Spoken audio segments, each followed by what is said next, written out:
Today's reading is Mark chapters 8 through 9. Many years ago, while preaching in a small town in Mississippi, I passed a storefront with a sign that read, "Crosses for Sale." Now, it was a Christian gift shop, but the phrase stuck with me. Crosses for sale. It sounded like a picture of modern Christianity. We want the symbol of the cross, but not the sacrifice.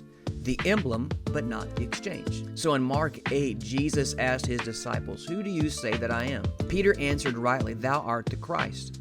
Yet he misunderstood what that meant. When Jesus began to teach that he must suffer, be rejected, and be killed, Peter rebuked him. But Jesus turned and said, "Get thee behind me, Satan." It was the same temptation from the wilderness to take the crown without the cross. Now remember, Israel longed for a conquering Messiah, not a crucified one. But Isaiah had foretold of a suffering servant who was wounded for our transgressions, bruised for our iniquities. And so Jesus came not to overthrow Rome, but to conquer sin and death.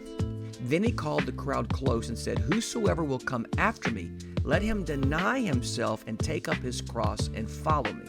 Now this was more than just a poetic statement. It was a death sentence. To follow Jesus means dying to sin, dying to self, and dying to worldly approval. Those who cling to their lives will lose them. Those who lose their lives for Christ will find them.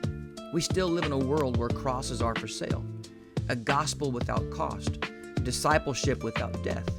But Jesus offers no bargain to the faith. There is no crown without a cross and no resurrection without a tomb. As Dietrich Bonhoeffer wrote, "When Christ calls a man, he bids him come and die." If you would follow Jesus, take up your cross, not a silver one around your neck, but a spiritual one that marks you as crucified with Christ. Only then will you find the life that cannot be bought or sold.